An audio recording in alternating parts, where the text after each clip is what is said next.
Consumption और consumer goods. अब ये गुड्स कौन से होते हैं? देखिए ये गुड्स वो गुड्स होते हैं फॉर गेटिंग सेटिस्फैक्शन।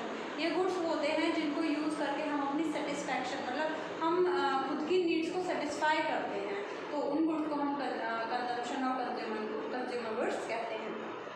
इसके बाद आता है आपका कैपिटल गुड्स। कैपिटल गुड्स कौन से होते हैं? कैपिटल गुड्स वो होते हैं जो हम प्रॉफिट अर्न करने के लिए यूज़ करते हैं, ठीक है। जितनी भी मशीनरी होती है वो मोस्टली सारी कैपिटल गुड्स में आती है, क्योंकि उन मशीनरी से हम कुछ ना कुछ प्रॉफिट अर्न कर रहे होते हैं। ओके, नेक्स्ट आता है हमारा फाइनल गुड। फाइनल गुड कौन से होते हैं? फाइनल गुड होते हैं हमारे जो रेडी टू यूज़ होते हैं, जिन्हें हमें कुछ नहीं करना, कोई प्रोसेसिंग नहीं करनी, नथिंग टू डू, सीधे हम उसको डायरेक्टली यूज़ कर सकते हैं।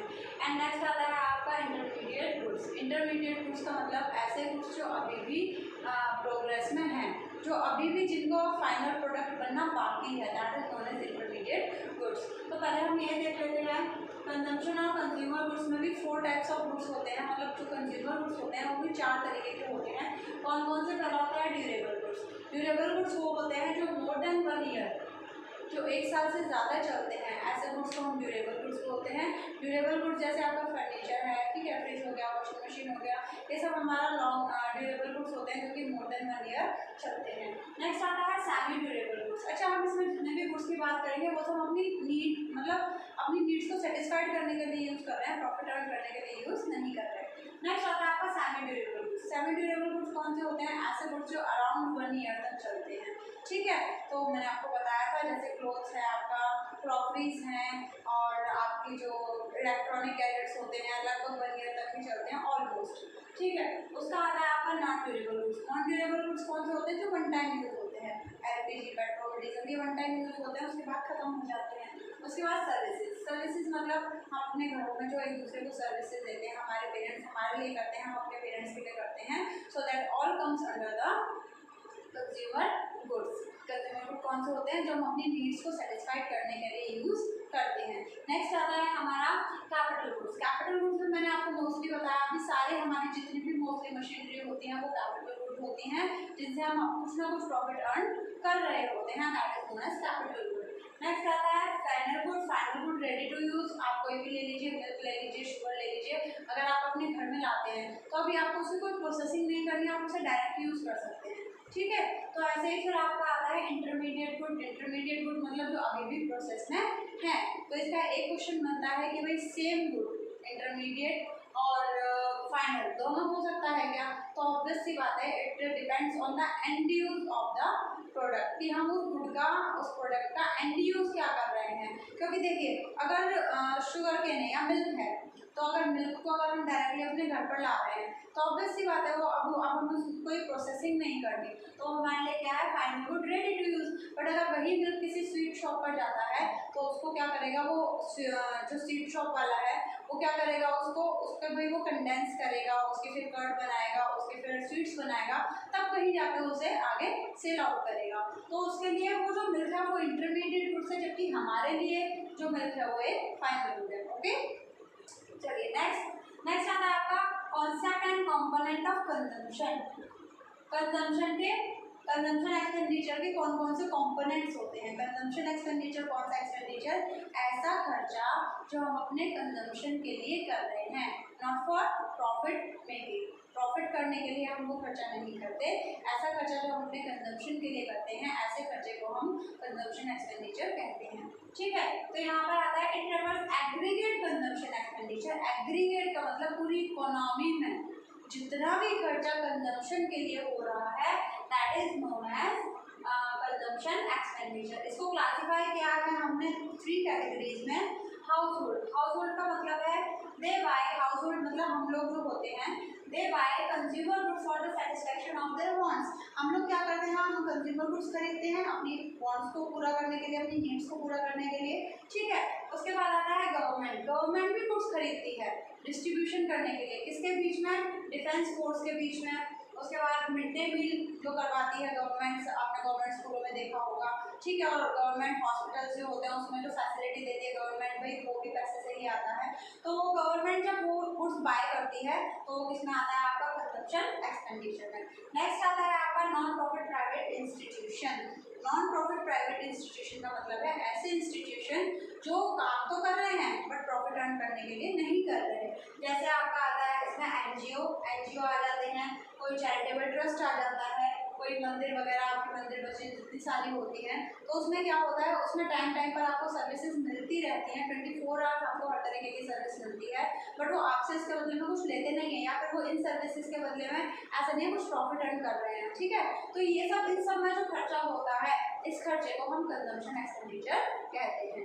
3 कंपोनेंट्स हैं, house hold, government and non profit private institutions.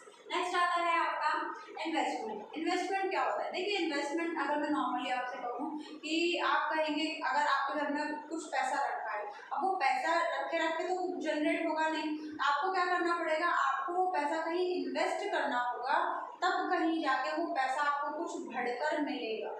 Obvious सी बात है, हम यही करते हैं, हम बैंक में पैसा डिपॉजिट क्यों करते हैं? हम बैंक में पैसा इसलिए डिपॉजिट करते हैं ताकि उस पर कुछ ना कुछ sum of amount, sum of interest हमें टाइम टू टाइम मिलता रहे। मतलब वो पैसा तो सिर्फ है, साथ के साथ हमें उसका इंटरेस्ट भी मिल रहा है, मतलब वो पैसा हमें बढ़कर मिल रहा है, ठीक है। तो इन्वेस्टमेंट का कहने का मतलब होता है it refers to increase in stock of capital. हमारे पास जो कैपिटल है उसके स्टॉक को इंक्रीज करना, या फिर प्रोसेस ऑफ कैपिटल फॉर्मेशन, अपनी कैपिटल को बढ़ाने की जो प्रोसेस होती है उसको हम इन्वेस्टमेंट कहते हैं। नेक्स्ट आता है, अब इसके 2 कंपोनेंट्स होते हैं, there are 2 types of investment, fixed investment and inventory investment. अच्छा, फिक्स्ड इन्वेस्टमेंट कैसी होती है, आप इसे कैसे याद रखेंगे? फिक्स्ड इन्वेस्टमेंट वो इन्वेस्टमेंट होती है जो हम फिक्स्ड एसेट्स में करते हैं, ऐसी इन्वेस्टमेंट जो हमें लॉन्ग टाइम तक रिटर्न देती है।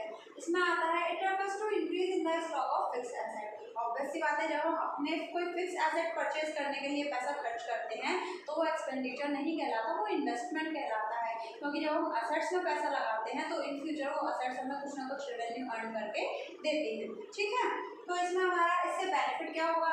देखिए इससे बेनिफिट होगा भाई, आपने असेट्स खरीदे तो आपकी प्रोडक्शन कैपेसिटी बढ़ेगी, प्रोडक्शन कैपेसिटी बढ़ेगी तो हमारी इकोनॉमी का लेवल ऑफ आउटपुट बढ़ेगा, और लेवल ऑफ आउटपुट बढ़ेगा तो हमारी जो इकोनॉमी की जीडीपी है वो क्या होगी? ग्रोथ करेगी, इंक्रीज करेगी, ठीक।